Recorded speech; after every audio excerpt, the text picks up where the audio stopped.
Hello, I'm Scott Bogey with the one and only Shem Rock ahead of his Octagon 71 fight against Abdul. I can't pronounce his second name, but Kashayev, I think is how you pronounce it. How are you doing ahead of this upcoming fight? Yeah, bro, ready. Fucking, it's almost time now, so not much left to do other than cut the weight. Exactly. And does it make it any easier being able to cut the weight? Because I know George is on the same card as you. You're both going to be at fighting, be able to weight cut together just for the final couple of days while you do travel to Germany. Doesn't make a difference, lad, to be honest, whether you do it with someone, you do it by yourself. The process ain't fun, and at some point, lad, you gotta go through the trenches when you're dehydrating six, fucking sometimes 7 kilos. It's never fun. And how has the preparation been for this fight? Because obviously this wasn't your first opponent. Your first one had to pull out. So how does that affect the preparation? Yeah, originally it was Lom, Yeah, supposed to be Lom Ali. Um, I think I think he pulled out like 10, maybe 11 weeks out from the fight. So when the opponent got changed to Abdullah, it was still a large amount of time to prepare specifically for him. Regardless of that, it don't really matter anyway to me. Like I'm gonna go in there and do what I do. It can be yeah, fucking any guy in front of me, lad. The outcome's still gonna be the same. I'm going there to impose my game plan on them. I'm going to fucking do what I do best. exactly. And was there a part of you when you've heard that he was pulling out, you're a bit like, not again? Because I know you were meant to fight in December, and unfortunately that didn't go ahead. And it just seems like you have been struggling to get fights. People just not wanting to face you. Yeah, I think a little bit of a common theme in a division. No one really wants to fight me, and I think you can see that by the opponent who's the replacement. 11 weeks out from the official date is enough time for anyone to fight me. I'm 9 people above me in the rankings, and isn't it funny how it's not one single one of them? Yeah. Instead, I'm fighting a guy making his debut who's only 6-1 when I'm 11-1 with three first round finishes. I think that just goes to show that the names who have said no when they could have said yeah. Which is a shame, really, lad, because we could have some big, exciting matchups and bring a bit more eyes to the show and fucking have a bit more hype. But instead, I fight these unnamed, unranked nobodies that no one really wants to see fight, and then it has to be me selling the full show by myself. But it is what it is. It's still a good fight. He's still a very skilled opponent. I'm still happy that he stepped up because I could be sitting here with no fight. But nothing changes, lad. I'm gonna run through him. And what is it about his game that you feel like you could try to capitalize? Obviously, you're not going to want to give out your whole game plan, but there are one or two wee things that you've seen. I think he's good everywhere, lad. He's still a skilled opponent. He's tough. He's got heart. Yep. Don't really quit. Slows down a little bit, but who the fuck doesn't in fighting, lad? You Yep. know what I mean? Like when you're putting it on the line and you put it all out there because he is a finisher. You're gonna get tired when you're trying to finish cunts. But yeah, other than that, lad, don't know. I don't need to see anything specific in his game. I just need to watch him a few times to know that he ain't me, and he ain't the caliber Yep. of the guys I'm training with every single day, lad. I feel And like I'm just a different level. exactly. And you are training at one of the best gyms in the country at Liverpool Next Gen. And I feel like everyone says, "Oh, this is our time now." But you are not just saying it, you're proving it. In Cage Warriors Manchester, I think you're like 4-0, maybe like 4-1, and you're just getting wins everywhere. Paddy just destroyed Michael Chandler. What is it about your guys' culture which has pushed you guys on to get this success? I think it's not just a cultural thing, because don't get me wrong, being Scouse, coming with a bit of a hard, gritty upbringing, we're all working class people, we're all tough. I think, don't get me wrong, that does probably help some of your character, but I think it's not just that. I think it's the level of training we got, the level of coaching we got. We're in the gym every day, focusing on specifics of MMA. It's not like we come in and we box, we come in and we do Muay Thai, we come in and we do Jiu Jitsu. I think kind of them days are a little bit. a little bit gone, and now it's about focusing on the sport of MMA, which is what we do every day. We've got good coaching staff who have been in the game for fucking 20, 25 years, lad. Fucking, we also have a good team, a good body of fucking training partners, especially if you want to talk like 155, 145. We'd match up against any gym, wouldn't we, Yeah. on the planet? Um, but I don't know, I just think everything's just kind of fell into the right place at the right time, and we're all just flying. And Paddy's kind of leading the way now with what he's doing in the UFC. He's easily top three in the world in 155, and if he goes on and wins one more, two more, he's the champ or Yeah. fighting for the belt, isn't he? So it's just now all our turn to just follow behind him, lad, really. And you guys really set the precedent of being a family. You're always there for each other. It's not just for the main event fighters. It's like people like Fran Breen, for example. He was starting off the card. You, Paddy, Molly, you are sat cage side supporting him. So it doesn't really matter where you are on the card. You guys are going to be there supporting each other, being there for the highs and for the lows.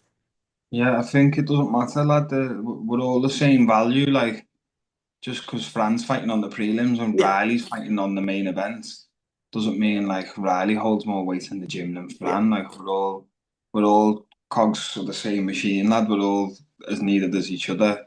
Whether they're in your weight class or they're not in your weight class, everyone's still a valued member of the team. And I'd show up for any of the lads, whether it's amateur, whether it's pro, whether it's the first fight, whether it's the 110 fights.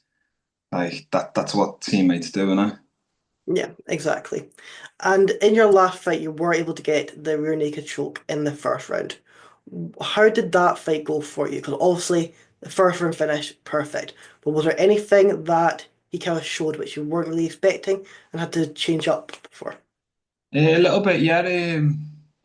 I didn't think he was as stupid as he was. Thought he'd be a little bit smarter, lad. Like, you watch every single one of his fights, he backs himself up to the cage, he circles, circles, circles, and then he blitzes. And then I seen him back himself up to the cage. I seen him circling, disengaging, and I was like, he's not stupid enough to blitz on me because I'll just take him down. And then he blitzed on me, and I had to take him down, and I was like, lad, I wanted to knock this cunt out, but he just gave me it, lad. So before you know it, I'm on his back. And that's all it takes for me, lad. You just give me your back one time, lad, and I'll finish you, bro. And I think once I was on his back, it was the beginning of the end, and I just knew it was over before it was over, lad. Yeah. And can you kind of sense that when you are in the cage of this fight isn't lasting more than a minute? Yeah, yeah. It depends also. Like sometimes I'm in there with different guys, and I can feel like if this fight leans towards this kind of area, he's going to be a bit more durable and a bit more lasting. Sometimes I can tell when it leans this way, like, nah, this guy ain't got it in his locker. I felt that when I got on top of Kelly. I felt that when I got on your man's back for Corny. I felt that with Jan Malik as well. Like maybe if we would have stayed striking for a bit longer, he would have been a bit more dangerous. But as soon as I was going to the body, he started to slow down and he actually went down. And you can't let me get on top of you, bro. It's a long night if you do. A long night or maybe a short night. Get out there. Yeah. And what's next after you are able to get the victory? Because you would be 12-1-1, undefeated in 7 fights. If you get a first round stoppage, four first round stoppages in a row. Is it that UFC call up? Don't know, bro. That's something that's not in my control, is it really? But obviously, if the UFC come calling, I'd hear what they have to offer. My contract runs out with Octagon in 3 months after this fight, I think, or 2 months after this fight. I would like to get another quick turnaround and maybe fight on Eden or something like a big card like that. But I don't know. This is kind of the conversations for Octagon and me managers to have. Yeah. I'm happy to be an Octagon fighter, and let's see what it is going forward. And how is it being able to fight with Oktagon? Because obviously they are doing serious things in Europe, bringing even stadium shows out there. How would it feel if they did come back to the UK and fight in just like Anfield, for example? I think they're kind of the little tricks that they missed last time in in the UK that they never come to Liverpool. Yeah, Like if they would have come to Liverpool, they could have attracted more maybe good fighters from my gym, good fighters from maybe Manchester, and good fighters from other Liverpool gyms. And then you've got seriously no trouble selling out cards in Liverpool if you put me on the headline with some of the other lads. That's obviously my dream. I'm however many fights in I am in my career, and I've still yet to fight in my hometown. It's almost fucking ridiculous, lad. So for them to come to Liverpool, it'd be a dream come true. But even if they'd done a show in Ireland, I'd be more than happy with a show in Ireland, lad. But fingers crossed. But I'm not waiting on it. I'm not banking on it. I'm staying busy in the meantime, and I'm fighting where I can get fights. exactly. And you guys are the people in like the UK and Ireland. We are starting to put wins out there. You have Will Fleury being the double champ. You then have you doing your thing. You have Cartwright who's meant to fight for that for his belt. You have George who's obviously doing his thing, and then Dennis who was doing his thing just now as well. So there is starting to have that pool of coming back. You're wanting to have another fight after this fight before your contract does run out with Octagon. Is there, are you just looking to see who you and your manager and then Octagon speak on? Um, it's a bit of a tough one, really, lad, because like I was saying, people in the division they don't really want to fight me, lad. I think they're all a Yeah. bit scared. Um, I don't know, maybe Bannock would make sense. We were supposed to fight last time in December. Maybe he's also from the Czech Republic, so they did give me a fight on Eden. He's a Czech Republic home crowd guy. He'd sell some tickets. They already hate me over there, so it just makes sense. I'd like to see how George Nafuka goes, Dennis Topalay goes. Hopefully, I want both my lads to win, but if one of my lads did lose, then I'd be motivated to fight one of them cunts. Other than that, it don't really make sense other than like the title or number one contention. But even then, I already feel like I am the best in the division. I already feel like I am the champ. Ronnie's fucking done his shit and ran to welter. Kate has done his shit and ran to feather. They were the only two of the guys that I could be like, okay, this will show the world. But other than that, lad, none of these cunts get me out of bed in the morning, lad. Exactly. And what was it that really brought you into this sport? Don't know we've got time for that story. That's a fucking long one. Don't get me wrong, I've always loved watching combat sports. Grew up, your fucking Prince Nassim fights, Mike Tyson. Like I grew up, me dad and that watching them fights with his mates and me getting to stay up and watch them, whatever. Obviously then MMA kind of become the thing when I was a little bit younger, watching the UFC tapes, style versus style. And then I don't know, I've just always been a bit of a fan of when the fight goes to the ground. I've always been fascinated with some of the ground fighters and how they just control people on the ground. Why doesn't he just stand up, getting submissions? And then obviously when I was out in Malaysia doing what I was doing, I just walked past the gym one day and it just said jiu-jitsu and I tried it and ever since then, lad, I've been hooked on combat sports and feels crazy now because it's been like 10 years of that now. So the time's just gone nowhere, lad, and I am what you see today. I never had really no aspirations or plans of being a fighter. I just kind of loved the sport and loved training. And before you know it, I was fighting and competing, and now I'm the man you see today. Exactly. And what would you say has been your most toughest test so far? Um, in the cage, Yeah, Lima. I think Lima's probably the best guy I've fought. You get a real sense of someone when you're in there with them for longer as well. I think he's the toughest guy I fought. They're probably the best caliber of opponent. Still a bit fucking stupid they scored at a draw. It should have definitely been a win for me. But I didn't finish him also. I probably shouldn't have took the fight with the two dislocated ribs as well. But it is what it is. I think you can see the level of Lima in the fight after he then doesn't ever get another fight on Octagon because I think if he Yeah. carries on fighting in Octagon, he kills some of the stars in the division, and he's not a star himself. He doesn't have a big following. He doesn't speak English. He's from Brazil. It's not cost efficient to keep flying him out all the time, probably.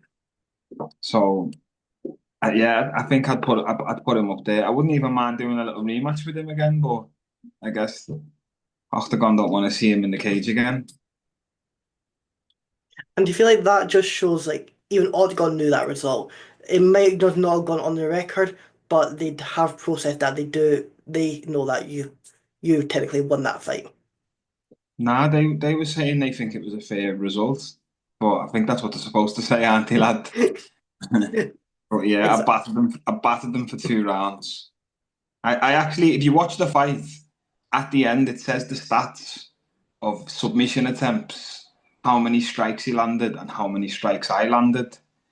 And I don't know why, but for some reason it says he attacked more submissions than he did. And even the strike counter is way off on his side. I don't know, it's a bit mad. I felt if it was in today's Octagon, it would have been open scoring.